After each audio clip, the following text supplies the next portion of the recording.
ನಮಸ್ಕಾರ. ನಾನು ಡಾಕ್ಟರ್ ಸಮರ್ಥರಾವ್, ಅಮೃತ Ayurvedic centre ಬಸವನಗುಡಿಯಲ್ಲಿ practice ಮಾಡ್ತಾಯಿದ್ದೀನಿ.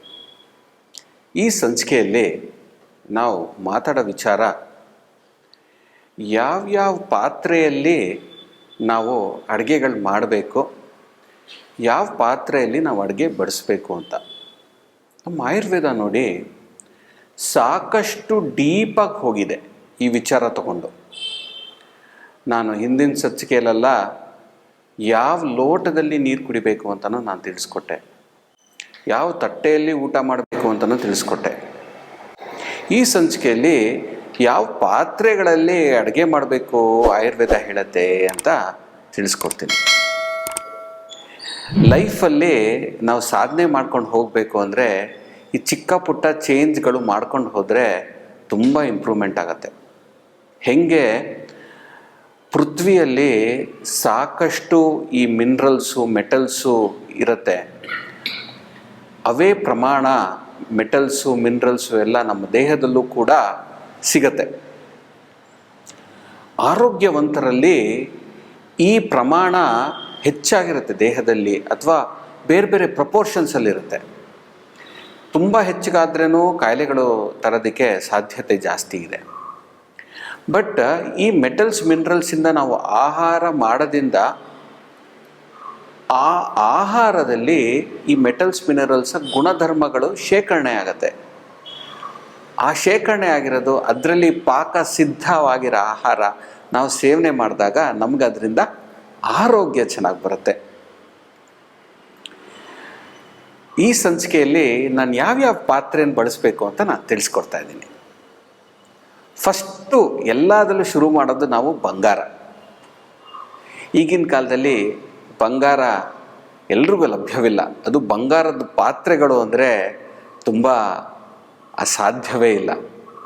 ಬಟ್ ನಾನು ಹೇಳ್ತೀನಿ, ನಮ್ಮ ಗ್ರಂಥ ಏನು ಹೇಳುತ್ತೆ ಅಂತ. ಆಗಿನ ಕಾಲದಲ್ಲೆಲ್ಲ ಬಂಗಾರ ತುಂಬ ಬಳಸ್ತಾಯಿದ್ರು. ಬಂಗಾರ ಪಾತ್ರೆಯಲ್ಲಿ ಏನಾರ ನೀವು ಅಡುಗೆ ಮಾಡಿ, ಬಂಗಾರದ್ದು ಪಾತ್ರೆಗಳಲ್ಲಿ ನೀವೇನಾರು ಬಳಸಿದ್ರೆ ಕಣ್ಣಿಗೆ ತುಂಬ ಒಳ್ಳೆಯದು. ಎರಡನೇದು, 3 ದೋಷಗಳನ್ನು ಕಂಟ್ರೋಲ್ ಮಾಡುತ್ತೆ: ವಾತ, ಪಿತ್ತ, ಕಫ. ನಮ್ಮ ಆಯುರ್ವೇದಿಕ್ ಡಾಕ್ಟ್ರುಗಳು ನಾವು ಔಷಧಿಗಳು ಕೊಡುವಾಗ ಕೆಲವರಿಗೆ ಹಣಕಾಸದ್ದು ಸಮಸ್ಯೆಗಳು ಜಾಸ್ತಿ ಇರಲ್ಲ, ಭಗವಂತನ ಅನುಗ್ರಹ ಚೆನ್ನಾಗಿರುತ್ತೆ, ಅವ್ರಿಗೆ ಈ ದುಡ್ಡಿನ ಶಕ್ತಿ ಚೆನ್ನಾಗಿರುತ್ತೆ. ಅಂಥವ್ರಿಗೆ ಅವ್ರ ಕಾಯಿಲೆಗಳು ಬೇಗ ಗುಣ ಆಗಬೇಕು ಅಂದರೆ ನಾವು ಬಂಗಾರದ್ದು ಭಸ್ಮಗಳು, ಬಂಗಾರದ್ದು ಔಷಧಿಗಳು ಉಪಯೋಗಿಸ್ತೀವಿ. ಅಂಥವರಲ್ಲಿ ನಾರ್ಮಲಾಗಿ ಕೊಡೋ ಔಷಧಿಗಳಿಗಿಂತ ಈ ಬಂಗಾರದ್ದು ಔಷಧಿಗಳು ಸೇರಿಸಿದ್ರೆ ಅದು ಇನ್ನೂ ಬೇಗ ಲಾಭದಾಯಕ, ಬೇಗ ಕಾಯಿಲೆ ವಾಸಿ ಮಾಡುತ್ತೆ, ಪರ್ಮನೆಂಟಾಗಿ ವಾಸಿ ಮಾಡುತ್ತೆ. ಈ ಬಂಗಾರದ್ದು ಒಂದು ಗುಣ ಅಂದರೆ ವಾತ, ಪಿತ್ತ, ಕಫ 3 ದೋಷಗಳನ್ನು ಕಂಟ್ರೋಲ್ ಮಾಡುತ್ತೆ.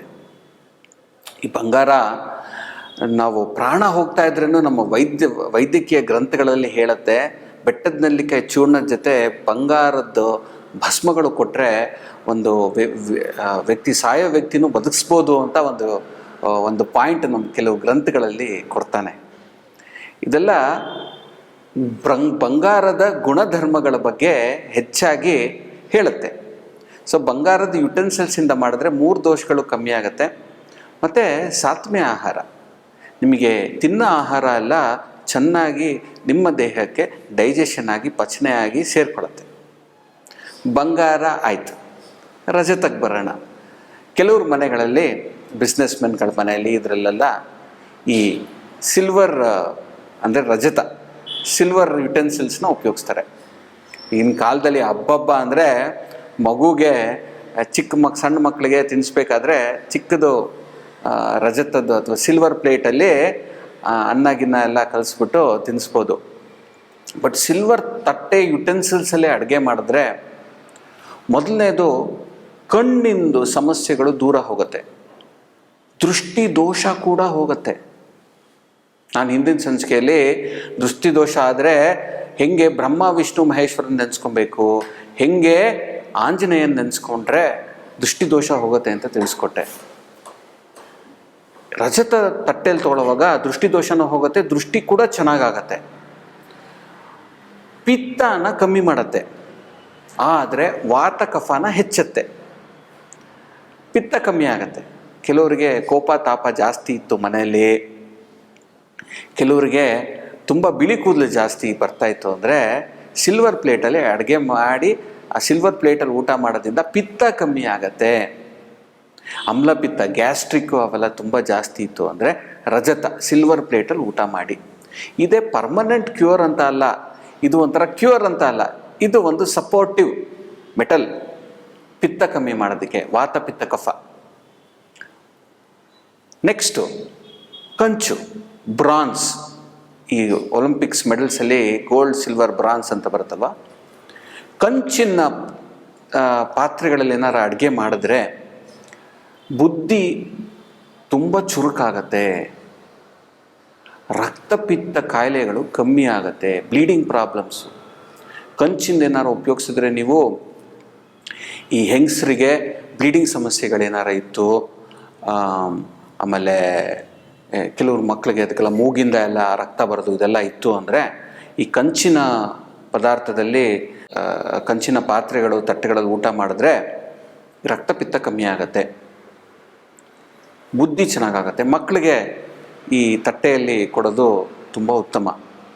ಹಿತ್ತಾಳೆ, ನಾನು ಹಿಂದಿನ ಸಂಚಿಕೆಯಲ್ಲೂ ಹೇಳಿದ್ದೆ, ಹಿತ್ತಾಳೆ ತಟ್ಟೆಯಲ್ಲಿ ಊಟ ಮಾಡೋದು ಕ್ರಿಮಿಗಳ ನಾಶವಾಗತ್ತೆ. ದೇಹದಲ್ಲಿ ತುಂಬ ಹುಳಗಳು, ಜಂತುಹುಳ ಇವೆಲ್ಲ ಜಾಸ್ತಿ ಇತ್ತು ಅಂದರೆ ಹಿತ್ತಾಳೆ ತಟ್ಟೆಯಲ್ಲಿ ಊಟ ಮಾಡೋದ್ರಿಂದ ಅವು ವಾಸಿಯಾಗತ್ತೆ. ಹಿತ್ತಾಳೆ ಊಟ ಇದು ಮಾಡೋದ್ರಿಂದ ದೋಷಗಳು ಕೂಡ ಕಮ್ಮಿ ಆಗುತ್ತೆ, ಹಾಗೆ ಕಫ ಸ್ವಲ್ಪ ಕಮ್ಮಿ ಆಗುತ್ತೆ. ತುಂಬ ದಪ್ಪ ಇರೋರು ಸಣ್ಣ ಆಗಬೇಕು ಅಂದರೆ ಹಿತ್ತಾಳೆ ತಟ್ಟೆಯಲ್ಲಿ ಊಟ ಮಾಡಬೇಕು. ನೆಕ್ಸ್ಟು ಎಲೆ ಊಟ ಮಾಡಿದ್ರೆ ಒಳ್ಳೆ ರುಚಿಕರ, ವಿಷಹರ, ಒಳ್ಳೆ ರುಚಿ ಕೊಡುತ್ತೆ. ನೀವು ಯಾರಾದ್ರೂ ನೆಂಟರು ಮನೆಗೆ ಬಂದರೆ ಎಲೆ ಊಟ, ಅಲ್ಲಿ ಎಲೆ ಅಡುಗೆ ಮಾಡೋವಾಗಲೂ ಕೂಡ ಅಡುಗೆ ಮಾಡಿರೋ ಪದಾರ್ಥಗಳೆಲ್ಲ ಒಂದು ವೆಸಲಲ್ಲಿ ಹಾಕೋಕ್ಕೆ ಮುಂಚೆ ಎಲೆ ಹಾಕ್ಬಿಟ್ಟು ಅದರಲ್ಲಿ ಹಾಕಿ, ಅವು ರುಚಿ ಚೆನ್ನಾಗಿರುತ್ತೆ. ಮಣ್ಣಿನ ಪಾತ್ರೆ, ನೀವೇನಾರು ಬಡತನದಿಂದ ಈಚೆ ಬರಬೇಕು ಅಂದರೆ ಮಣ್ಣಿನ ಪಾತ್ರೆ ಬಳಸಲೇಬೇಡಿ. ಕೆಲವು ಇವಾಗ ಫ್ಯಾಷನ್ ಆಗೋಗ್ಬಿಟ್ಟಿದೆ, ಆ ಮಡಿಕೆಯಲ್ಲಿ ತೊಗೊಂಬಂದು ಅದರಲ್ಲಿ ಅನ್ನ ಬೇಯಿಸೋದು, ಅದನ್ನು ತಿನ್ನೋದು ಮಾಡಿಕೊಳ್ಳೋದು.